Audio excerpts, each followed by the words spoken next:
house.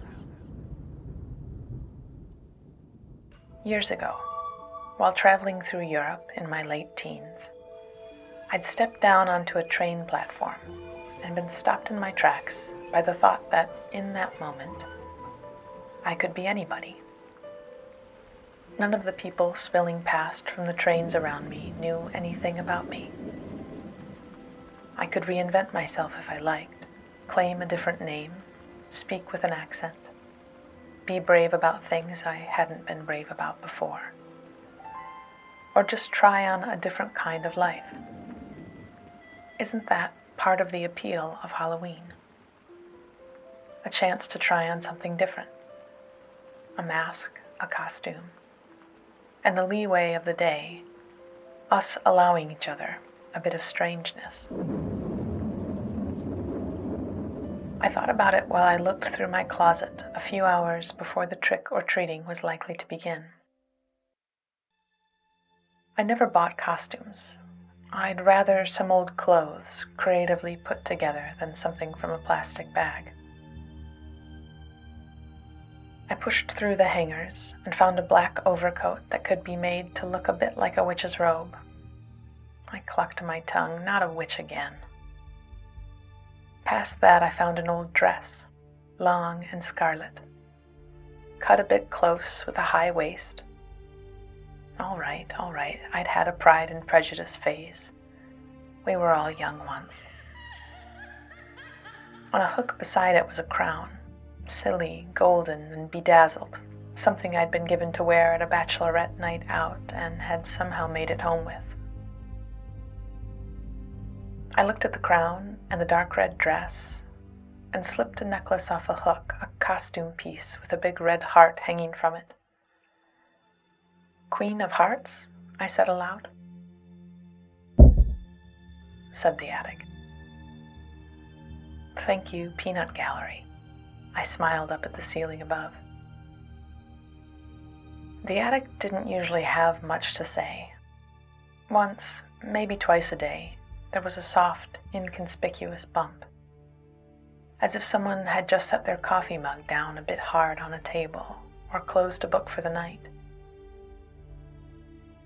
In fact, usually it was an evening ritual. 10 minutes or so before bedtime, I'd hear that muffled thump, and I'd set down my book and call out, "Me too then. Lights out, shall we? Sleep tight." It was an old house, and it was likely to have the strange sounds and flickering wiring that old houses do. But honestly, that bump had always felt like a friendly wave, from a neighbor that you know by sight but not by name. We nodded at each other, then moved on with our days. And besides, everyone has to live somewhere. So Queen of Hearts it was then. That was decided on. I took the dress out to the landing where a wide window looked down to the street. I opened it and let the cool, spicy Halloween night air in. I hung the dress from the window sash to let it air out, and leaned out a moment, elbows on the sill, to watch the street. Neighbors were setting out pumpkins on stoops, and children were stepping off the bus, kicking through and falling into piles of leaves, dressed already in their costumes. I remembered that giddy thrill of being allowed to wear my costume to school, and a whole school day lost to parties and parades and candy. The excitement of children is completely untempered, undiluted, and even at this distance, it was contagious. I drummed my fingers on the sill, then spun on my heel and headed down into the kitchen. The pumpkin carving was done. I'd done that earlier, an old monster movie playing in the background while I scooped out the seeds and cut silly faces in. The seeds were roasting in the oven now, and by the smell, they were just about done. I'd coated them with olive oil and sea salt and black pepper, and they were crispy, and when I popped a few into my mouth, they sizzled on my tongue deliciously. I spooned them into a bowl for snacking on while I handed out treats. I bustled around the house, lighting candles and getting my giant treat bowl ready. I took out my pumpkins and set them out on the front steps, amusing myself for a while, setting them up in different scenarios. This pumpkin is in love with that one, and this one's jealous.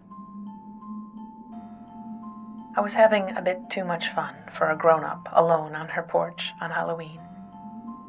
But I looked around and didn't see anyone watching, so I carried on for a bit. The light was changing. At this time of year, sunset happened in just a few minutes, and dusk would go to darkness soon. I lit the candles and the jack-o'-lanterns and rushed back upstairs to get into my dress and crown. The landing was properly chilly now, and I closed the window and pulled my dress down from its spot.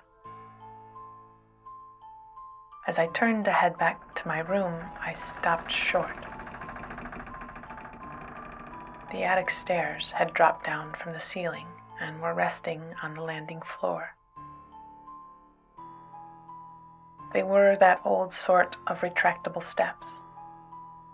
You pulled a cord from the ceiling to release, but I hadn't pulled the cord.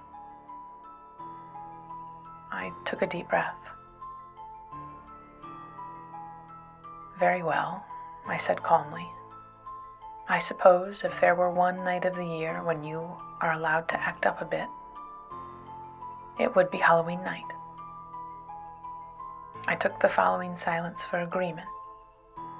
I edged around the steps and into my room, closing the door behind me as I got into my dress.